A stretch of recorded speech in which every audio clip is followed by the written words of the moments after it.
Okay,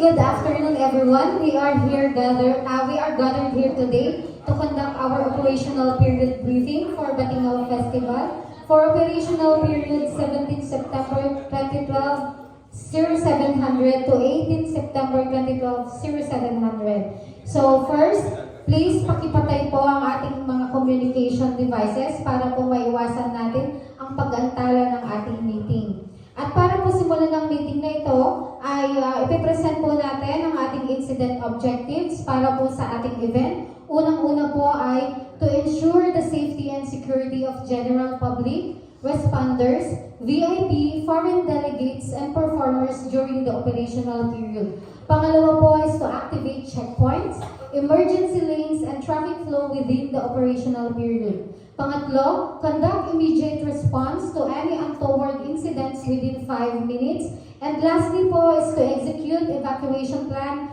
in case of emergency or any untoward incident during the operational period. At para po sa ating current situation updates, ay tinatawagan po natin ang ating Operations Section Chief, Ms. Gab. Ngayong araw po ay ating isi-celebrate ang ating Batingaw Festival. Inaasahan po natin na meron po itong dadalo na 20,000 na katao at ini-expect natin ang traffic congestion sa buong araw po. Ngayon po ay inaasahan natin ang pagdagsa ng ating mga VIP, lalo na ang ating mahal na mayora. Kasama po ang ilang VIPs at syempre ang ilang foreign guests.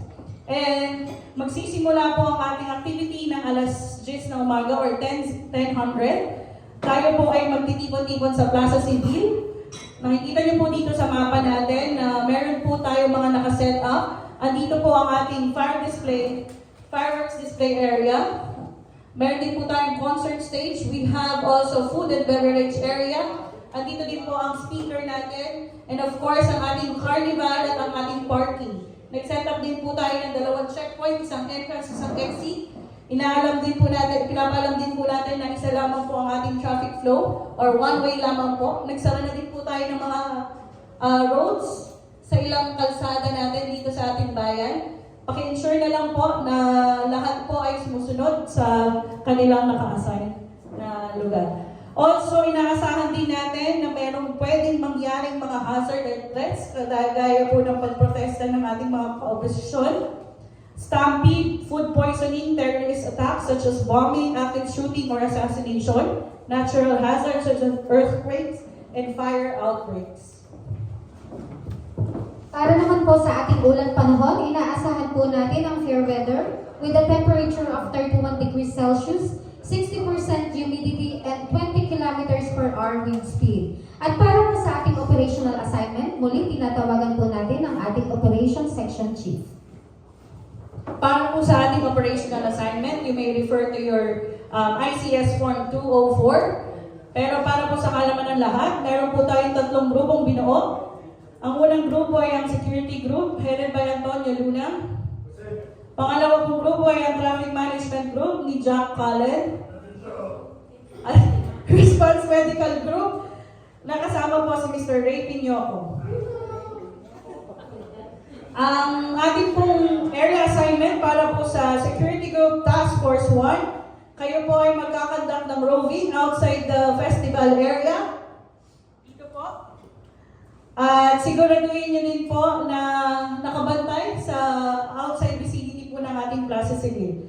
Para po sa Task Force Security 2, kayo po ang magpo-provide ng security sa ating exit area. Samantalang ang aming Task Force Security 3, kayo po ay ma-assign, magkakandak ng checkpoint sa ating entrance area. At ang ating Task Force Security 4, kayo naman po ang magkakandak ng roving sa loob po ng vicinity. So please ensure the safety of our general public again, and our VVIPs, and our foreign delegates as well as our celebrities. For our traffic management, Strike Team 1, you are assigned at the south section.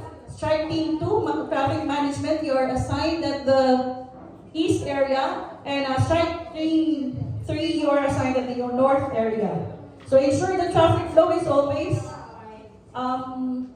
observed at all times. For the task force response team, 1, you are assigned that you're assigned to set up a medical station near the stage area. You are also assigned to take care of our victims that the task force 1 will be transporting to you. For the task force 2, you are assigned at the carnival area here near.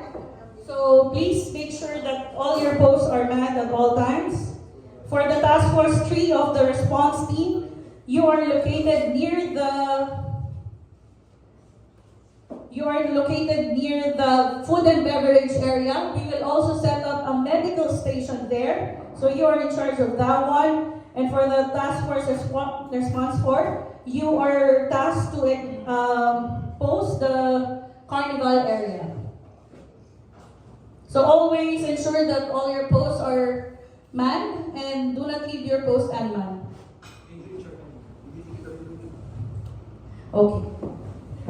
Thank you, Ms. Gap. And to give us our safety briefing, may we call on our safety officer, Mr. Jin Paul. Again, greetings to everyone, to all responders and team members. To ensure safety, please follow the standard operating protocols. Please execute escape routes and emergency exits. At the same time, please wear your PPEs at all times. Always execute body system during the operational period. Stay vigilant at all times and maintain communication lines open during the operational period. Thank you. And for our logistical concerns, may we call on our logistics section chief, Ms. Myra.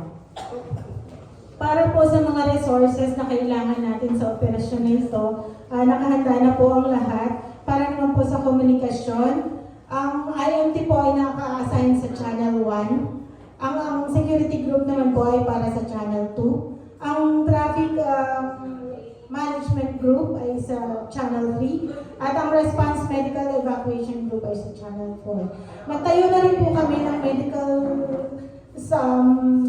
station. Dalawa po ang natayo namin malapit sa carnival at malapit sa stage area. Para naman po sa mga ambulansya, meron po tayong 4 at nakaposte na rin po ito sa mga lugar na naka-assign. Thank you. And for our financial concerns, may we call on our financial section chief, Mr. Persica. Magandang umaga po sa ating lahat. Ang aming seksyon ay nakahanda para sa procurement needs, financial needs ng ating grupo. At para naman po sa information plans and updates, may we call on our PIO, Mr. Marky. Good afternoon. There will also be a designated media holding area within the vicinity regarding our Batingao Festival. And we will also be conducting our media press conference at around 1100 hours.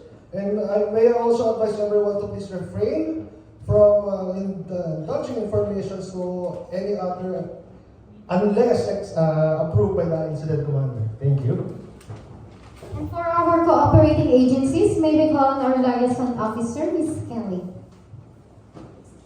Good morning, everyone. For our assisting agencies, we are closely coordinating with the PNP and DFP, and also with our cooperating agency. We have the utility companies. We are closely coordinating with the Handeco, and also with the communication companies such as Smart, Globe, and also we are closely coordinating with the M1 events for the successful operation of this activity. And all agencies have been briefed on their roles of for this Batingao Festival, and if any issues, gaps, or assistance requests arise concerning interagency support or cooperation, please direct it to us or to me personally. And I hope that we all work together for the benefit and for the success of this activity. Thank you. And for the closing comments, may we call on our incident commander, Mr. CJ. Thank you very much, Amir. So, ako po ay nagpapasalamat sa ating incident management team sa napakagandang plano na inilatag para sa atin. At naniniwala ako na kung ang bawat isa na nandito ay susundin lahat ng protocols and standards na sinet ng ating team, ay magiging successful lahat ng ating gagawin. And make sure po na tayo as incident management team, we will work as one, nasa isang bangka tayo, sabay-sabay tayong sasagwan para sa ikatatagumpay ng Batingaw Festival. Congratulations and thank you very much sa ating lahat. Since ito po ay isang araw lang na event, wala na po tayong masunod na operational period briefing. And para po sa ating mga grupo, please proceed po sa mga assigned or designated areas for final briefing. Yun pong ating traffic group ay dito sa right side. Ang ating pong security group ay dito sa left side. And yun pong response group ay sa back. Maraming salamat po.